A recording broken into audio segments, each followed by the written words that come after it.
ಕಾಂಗ್ರೆಸ್ಗೆ phone tapping ಮಾಡೋಂಥ ಅಂಥ ಅವಶ್ಯಕತೆ ಏನಿತ್ತು? ಈಗ ಅವ್ರಿಗೆ ದೇವೇಗೌಡರು ಕುಟುಂಬನ ಮುಗಿಸ್ಬೇಕು ಅನ್ನೋದು ಒಂದು, ಅದಕ್ಕೋಸ್ಕರ ಮಾಡ್ತಾ ಇದ್ದಾರೆ ಅಂತ ಕುಮಾರಸ್ವಾಮಿ ಅವರೇ ಹೇಳಿದ್ದಾರೆ. ಮತ್ತು ವಿರೋಧ ಪಕ್ಷದವ್ರನ್ನ ಕಂಟ್ರೋಲ್ ಮಾಡಬೇಕಲ್ಲ. ಕಂಟ್ರೋಲ್ ಮಾಡಬೇಕು ಅಂದರೆ ಫೋನ್ ಟ್ಯಾಪಿಂಗ್ ಮಾಡೋದು, ಅವ್ರು ಏನು ಮಾತಾಡ್ತಾರೆ ತಿಳ್ಕೊಳೋದು, ಅವ್ರ ಸ್ಟ್ರಾಟಜಿ ತಿಳ್ಕೊಳೋದು, ಅವ್ರ ಚುನಾವಣಾ ತಂತ್ರಗಾರಿಕೆ ಅಂತ ತಿಳ್ಕೊಳೋದು, ಇದು ಮಾಡೋದು ಒಂದು ರೀತಿ ತಪ್ಪಿದು. ಈ ಥರ ಮಾಡೋರಿಗೆ ಗಲ್ಲಿಗೇರಿಸ್ಬೇಕು. ಈ ಥರ ಮಾಡೋ ಅಂಥವ್ರನ್ನ ಇಮಿಡಿಯೇಟಾಗಿ ಜೈಲಿಗೆ ಹಾಕಬೇಕು. ಯಾವುದೋ ಒಬ್ಬ ಕ್ರಿಮಿನಲ್ ಇದ್ದರೆ ಮಾಡಲಿ. ಈಗ ಕುಮಾರಸ್ವಾಮಿ ಹೇಳಿದಾರ ಏನು ಕಿಂಡಲ್ ಮಾಡಿದ್ದಾರೆ ಅಲ್ಲ ಇವ್ರನ್ನ, ಡಿ ಕೆ ಶಿವಕುಮಾರ್ ಅವರು, ಏನು ಕುಮಾರಸ್ವಾಮಿ ಏನು ಟೆರರಿಸ್ಟಾ ಅಂತ. ಹಂಗೆಲ್ಲ ಒಬ್ಬ ನಾಯಕರ ಮೇಲೆ ಮಾಡೋದು ತಪ್ಪು. ಹಂಗೆಲ್ಲ ಏನು ಹಂಗಾರೆ ಕುಮಾರಸ್ವಾಮಿ ಟೆರರಿಸ್ಟಾ? ಆ ಥರ ಎಲ್ಲ ರಾಜಕೀಯವಾಗಿ ಇವತ್ತು ಇರ್ತೈತೆ, ನಾಳೆ ಯಾರಿರ್ತಾರೋ ಅಧಿಕಾರದಲ್ಲಿ ಗೊತ್ತಿಲ್ಲ. ನಾವೇ ಪರ್ಮನೆಂಟ್ ಇದ್ದವರು ಅಂತ ಯಾರೂ ಇಲ್ಲ ಅಧಿಕಾರದಲ್ಲಿ. ಚಕ್ರ ಸುತ್ತಾ ಇರ್ತೈತೆ. ಇವತ್ತು ಕೆಳಗಡೆ ಇದ್ದವ್ರು ಮೇಲೆ ಬಂದೇ ಬರ್ತಾರೆ. ರಾಜಕಾರಣದಲ್ಲಿ ಈ ಥರದ ವಲಸು ರಾಜಕಾರಣವನ್ನು ಫೋನ್ ಟ್ಯಾಪಿಂಗ್ ಮಾಡುವಂಥದ್ದು, ಈ ಥರದ್ದೆಲ್ಲ ಮಾಡುವಂಥದ್ದು ಒಳ್ಳೇದಲ್ಲ. ಆ ಥರ ಸಿಬಿಐ ಕೊಟ್ಟರೆ ಪ್ರೂವ್ ಆಗುತ್ತೆ ಇದು 100%. ಹೌದು, ಯಾಕಂದ್ರೆ ನಾನು ಹೇಳ್ತಾ ಇದ್ದೀನಿ, ಯಾವ ಚೈನಾ ಮಾಡಲ್ ತಗೊಂಡು ಬಂದು ಎಕ್ವಿಪ್ಮೆಂಟ್ ತಗೊಂಡ್ಬಂದು ನೀವು ಮಾಡ್ತಾರೆ ಇವರೆಲ್ಲ, ಅದೆಲ್ಲ ಬೆಳಕಿಗೆ ಬರ್ತೈತೆ. ಎಷ್ಟು ಬಂದಿದೆ ಎಕ್ವಿಪ್ಮೆಂಟ್ ಆ ರೀತಿ? ನಿಮ್ಮ ಬಂದಿದೆ 100 ಬಂದಿರ್ಬೋದು. ಅದೇನು ದುಡ್ಡು ಕೊಟ್ಟು ತಗೊಂಡು ಯಾರ್ಯಾರು ಬೇಕೋ ಅವರು ಮಾಡಿದ್ದಾರೆ. ಚುನಾವಣೆ ಟೈಮಲ್ಲೂ ಕೂಡ, ಅಂದರೆ ಲೋಕಸಭಾ ಚುನಾವಣೆ ಟೈಮಲ್ಲೂ ಇದನ್ನು ಯೂಸ್ ಮಾಡ್ಕೊಂಡಿದ್ದಾರೆ ಅನ್ಸುತ್ತೆ. ಗ್ಯಾರಂಟಿ ಮಾಡ್ತಾರೆ. ಆದ್ದರಿಂದ ನಾವು ಕುಮಾರಸ್ವಾಮಿ ಅವ್ರಿಗೆ ಏನು ಮುಖ್ಯಮಂತ್ರಿಗಳಾಗಿ ಕೆಲಸ ಮಾಡಿದ್ದಾರೆ, ಅವ್ರಿಗೆ ಇದೆಲ್ಲ ಗೊತ್ತಿರ್ತದೆ. ಯಾಕಂದರೆ ಇಂಟೆಲಿಜೆನ್ಸೇ ಅವ್ರ ಹತ್ರ ಇರ್ತೈತೆ, ಸಿ ಎಮ್ ಅವ್ರ ಹತ್ರ ಇವೆಲ್ಲ ಗೊತ್ತಿರುತ್ತೆ. ಅದಕ್ಕೋಸ್ಕರ ಆ ದೃಷ್ಟಿಯಿಂದ ಅವ್ರು ಹೇಳಿದ್ದಾರೆ. ಅದರಿಂದ ನನಗನ್ಸುತ್ತೆ ಅಧಿಕಾರಿಗಳು ಕೂಡ ನಡಿ ಈಗ ಶುರು ಮಾಡೋಣ.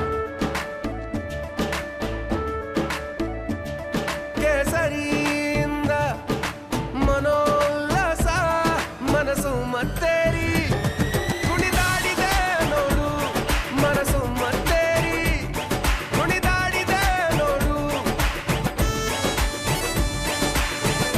ಕ್ಷಣ ಕ್ಷಣವೂ ಆಚರಿಸಿ ಕೇಸರಿ ಹಬ್ಬ. ವಿಮಲ್ ಬಾಯಲ್ಲಿ ಹೇಳಿ ಕೇಸರಿ. ಎಚ್ಚರಿಕೆಯಿಂದ ಇರಬೇಕು. ಇವತ್ತು ಈ ಸರ್ಕಾರ ಇರ್ತೈತೆ, ನಾಳೆ ಹೋಗ್ತೈತೆ. ಪಾರ್ಲಿಮೆಂಟ್ ಚುನಾವಣೆ ಆದಮೇಲೆ ಈ ಸರ್ಕಾರ ಇರ್ತೈತೋ ಹೋಗ್ತೈತೋ ಗೊತ್ತಿಲ್ಲ. ಈಗಾಗಲೇ ಅವರೇ ಹೇಳ್ತಾ ಇದ್ದಾರೆ, ಕಾಂಗ್ರೆಸ್ ಅವರೇ ನಮ್ಮ MLAಗಳನ್ನೆಲ್ಲ ಕೊಂಡ್ಕೊತಾ ಇದ್ದಾರೆ ಅಂತ ಅವರೇ ಹೇಳ್ತಾ ಇದ್ದಾರೆ. ಅವರೇ ಪ್ರಚಾರ ಮಾಡ್ತಾರೆ, ತಿರ್ಗಿ ನಮ್ಮ ಸರ್ಕಾರ ಬೀಳಲ್ಲ ಅಂತಾರೆ. ಒಂದು ಕಡೆ ನಮ್ಮ MLAಗಳನ್ನೆಲ್ಲ ಪರ್ಚೇಸ್ ಮಾಡಿಬಿಟ್ಟವ್ರೆ ಅಂತ ಹೇಳ್ತಾರೆ, ಇನ್ನೊಂದು ಕಡೆ ಬಂದ್ಬಿಟ್ಟು ಈ ಸರ್ಕಾರ ಬೀಳಲ್ಲ ಅಂತಲೂ ಹೇಳ್ತಾರೆ. ಬಹುಶಃ ಅವ್ರ MLAಗಳ ಮೇಲೆ ಕೂಡ ಫೋನ್ ಟ್ಯಾಪಿಂಗ್ ಆಗ್ತಾ ಇದೆ ಅನ್ಸುತ್ತಾ? 100% ಮಾಡ್ತಾರೆ. ಏನು ಕುಮಾರಸ್ವಾಮಿ ಇದು ಮಾಡಿದ್ಮೇಲೆ ಅವರು MLAಗಳು ಯಾರ್ಯಾರು ಕಾಂಟ್ಯಾಕ್ಟಲ್ಲಿ ಯಾರ್ಯಾರು ಇದ್ದಾರೆ, ಯಾರ್ಯಾರು ಏನೇನು ಮಾತಾಡ್ತಾ ಇದ್ದಾರೆ 100% ಮಾಡಿರ್ತಾರೆ. ಕಾಂಗ್ರೆಸ್ ಪಕ್ಷದ MLAಗಳ ಮೇಲೇನೂ ಕೂಡ ಕಾಂಗ್ರೆಸ್ ಪಾರ್ಟಿ MLAಗಳನ್ನು ಕೂಡ ಫೋನ್ ಟ್ಯಾಪಿಂಗಲ್ಲಿ 100% ಇಟ್ಕೊಂಡಿರ್ತಾರೆ. ಇಲ್ಲಾಂದರೆ ಕುಮಾರಸ್ವಾಮಿ ಯಾಕೆ ಅಷ್ಟು ಧೈರ್ಯವಾಗಿ ಹೇಳ್ತಾರೆ? ಸರ್, ಈ ಕುಮಾರಸ್ವಾಮಿ ಕಾಲದಲ್ಲಿ ಕೂಡ ಫೋನ್ ಟ್ಯಾಪಿಂಗ್ ಆರೋಪ ಬಂತು. ನೀವು ಕೂಡ ಅವಾಗ ಅಧಿಕಾರದಲ್ಲಿ ಇದ್ದಂಥ ಸಂದರ್ಭದಲ್ಲಿ ಏನಿದು ಆಗಿತ್ತಾ? ಅಂದರೆ ನೀವು ಅಧಿಕಾರಕ್ಕೆ ಬಂದ ನಂತರ ಈ ವಿಚಾರ ಅವಾಗೂ ಕೂಡ ಕಾಂಗ್ರೆಸ್ JDS ಸಮ್ಮಿಶ್ರ ಸರ್ಕಾರ ಇದ್ದಿದ್ದು, CBIಗೆ ಹೋಯ್ತು ಅದು ನಂತರ. ಅವಾಗೂ ಕೂಡ ಕಾಂಗ್ರೆಸ್ ಏನು JDS ಇರಲಿಲ್ಲ, ಹೋಮ್ ಮಿನಿಸ್ಟರ್ ಯಾರಿದ್ರು. ಅದರಿಂದ ಕಾಂಗ್ರೆಸ್ ಮತ್ತು JDS ಸರ್ಕಾರನೇ ಇದ್ದಿದ್ದು ಅವಾಗೂ ಕೂಡ. ಅದರಿಂದ ಅವಾಗ ಏನೇ ತಪ್ಪಾಗಿದ್ರು ಕೂಡ ಅದರಲ್ಲಿ ಪಾತ್ರ ಕಾಂಗ್ರೆಸ್ ಅವ್ರದ್ದು ಇದ್ದೇ ಇರ್ತದೆ ಪಾತ್ರ, ತಪ್ಪಾಗಿದ್ರೆ.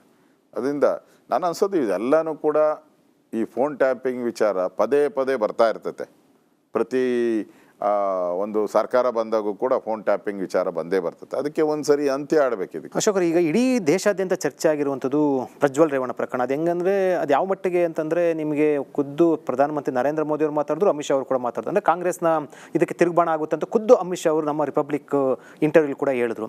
ಏನು ಪ್ರಜ್ವಲ್ ಪ್ರಕರಣ ಫಸ್ಟ್ ನೀವು ಯಾವ ರೀತಿ ಅನಲೈಸ್ ಮಾಡ್ತೀರಾ? ಅಂದರೆ ಪಕ್ಷಕ್ಕೆ ಮುಜುಗರ ಆಗಿದೆ ಇದು BJP ಮತ್ತು JDSಗೆ, ಅಥವಾ BJP ಮುಜುಗರ ಆಗಿದೆ ಈ ಪ್ರಕರಣದಿಂದ ಅಂತ? ನೋಡಿ, ಇದೆಲ್ಲ ಕಾಂಗ್ರೆಸ್ಸಿನ ಕುತಂತ್ರ. ಈಗ ರೇವಣ್ಣನಿಗೆ ಯಾಕೆ ಬೇಲ್ ಸಿಕ್ತು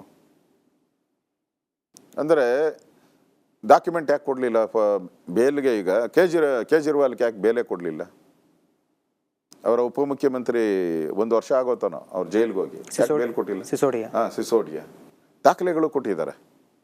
CBIನವರು ಅಥವಾ ಇನ್ಕಮ್ ಟ್ಯಾಕ್ಸ್ ಅವರು ದಾಖಲೆಗಳನ್ನು ಕೊಟ್ಟಿದ್ದಾರೆ. ಇಲ್ಲಿ ಸರಿಯಾದಂಥ ದಾಖಲೆ ಕೊಟ್ಟಿದ್ರೆ ಹಾಗಾದ್ರೆ ರೇವಣ್ಣನಿಗೆ ಯಾಕೆ ಬಿಡುಗಡೆ ಬೇಲಾಯಿತು? ಅಂದರೆ ನೀವು ಆತುರತಾ ತೋರಿದ್ದೀರಾ, ಇಲ್ದಿದ್ದನ್ನು ಅವ್ರ ತಲೆ ಮೇಲೆ ಹಾಕಿದ್ದೀರಾ. ಅದರಿಂದ ಕೋರ್ಟ್ ಅವರಿಗೆ ಬೇಲ್ ಕೊಟ್ಟಿದೆ. ಈಗ ಪ್ರಜ್ವಲ್ ರೇವಣ್ಣನೂ ಅಷ್ಟೇ, ಅವನು ಫಾರಿನ್ಗೆ ಓಡೋದ, ಯಾಕೆ ಬಿಟ್ರಿ ನೀವು?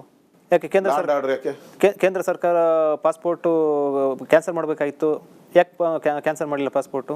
ಈ ಪಾಸ್ಪೋರ್ಟು ಅದು ಎಲ್ಲ MP ಗೂ ಕೊಡ್ತಾರೆ. ಪಾಸ್ಪೋರ್ಟ್ ಅನ್ನೋದು ಎಲ್ಲ MP MP ಆದ ತಕ್ಷಣ ಅದು ನ್ಯಾಚುರಲ್ ಆಗಿ ಎಲ್ಲರಿಗೂ ಸಿಗ್ತೈತೆ.